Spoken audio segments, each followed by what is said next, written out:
Halo, sekarang saya akan menjelaskan upaya mengurangi risiko bencana alam untuk mencapai tujuan pembangunan yang berkelanjutan. Pembangunan adalah proses perubahan lintas fungsi yang terencana yang memperhitungkan kemungkinan-kemungkinan yang ada di daerah tertentu. Salah satu konsep pembangunan yang ada saat sedang ini dimodelkan di berbagai negara adalah pembangunan berkelanjutan. Pemerintah Indonesia telah menggariskan upaya pembangunan berkelanjutan tersebut dalam Peraturan Presiden Nomor 59 Tahun 2017 tentang pelaksanaan tujuan pembangunan berkelanjutan. Tujuan pembangunan berkelanjutan adalah dokumen yang memuat tujuan dan sasaran global periode. Salah satu tantangan pembangunan berkelanjutan yang saat ini mendapat perhatian serius adalah penanganan bencana. Hampir setiap daerah, khususnya Indonesia, memiliki potensi bencana. Hal ini dipengaruhi oleh kondisi geologi, geografi, dan iklim masing-masing wilayah. Sehingga jenis bencana yang terjadi juga berbeda. Bencana menimbulkan kerugian dan kerusakan di berbagai sektor dalam jangka menengah dan panjang.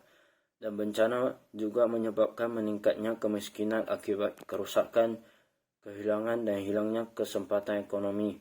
Misalnya, bencana banjir dapat mengakibatkan petani kehilangan tanah atau tidak dapat memanen, yang menyebabkan kemiskinan dan kekeringan.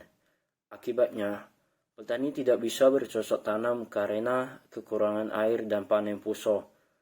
Bencana banjir telah menghalangi nelayan melaut, namun kerusakan pantai dan terumpu karang berpotensi menurunkan hasil tangkapan di sektor perikanan dan lebih umum lagi merusak sarana dan prasarana ekonomi yang dapat mengakibatkan letusan gunung berapi dan gempa bumi.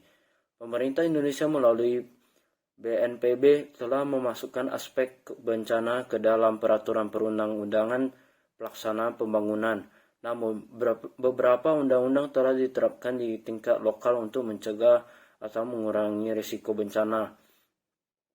Bahkan dengan masalah mitigasi, upaya yang dilakukan masih sangat kecil, kecuali kegiatan simulasi, jalur evakuasi, atau upaya pembangunan bendungan untuk mengantisipasi kejadian bencana.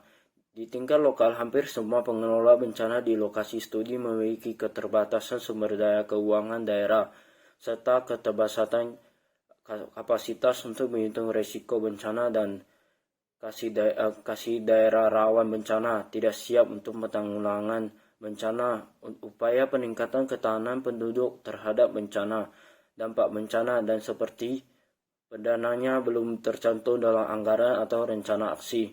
Di beberapa daerah bencana sudah berlarut-larut dan baru saja terbentuk pendanaan tanggap darurat sebagian termasuk dalam dana kontingensi, meskipun masih terdapat kekurangan kegiatan berbasis masyarakat yang umumnya berupa kegiatan tanggap bencana. Di sisi lain, dana untuk rekonstruksi dan restrukturisasi umumnya masih dianggarkan ditingkatkan di departemen. Sementara itu, kekurangan dana untuk kegiatan ini akan dibenahi di tingkat pusat. Dan penanggulangan bencana, wilayah yang memiliki BPBD umumnya memiliki prosedur operasi standar tanggap darurat. Dengan kata lain, memiliki komando. Di sisi lain, dalam mekanisme penanganan pasca tangkap darurat, mekanisme pengelolaan pemulihan bencana dan mekanisme pengelolaan kegiatan ganti rugi akan dikoordinasikan dengan instansi terkait melalui koordinasi dari BPBD. Beberapa daerah masih menghadapi kendala finansial dan kapasitas untuk menghadapi bencana ini, apalagi jika berlarut-larut. Sistem penanggulangan bencana di Indonesia saat ini didasarkan pada 5 pilar: legislasi, perencanaan, kelembagaan, dan pendanaan, dan sistem pengembangan kapasitas. Sekian dari saya, terima kasih.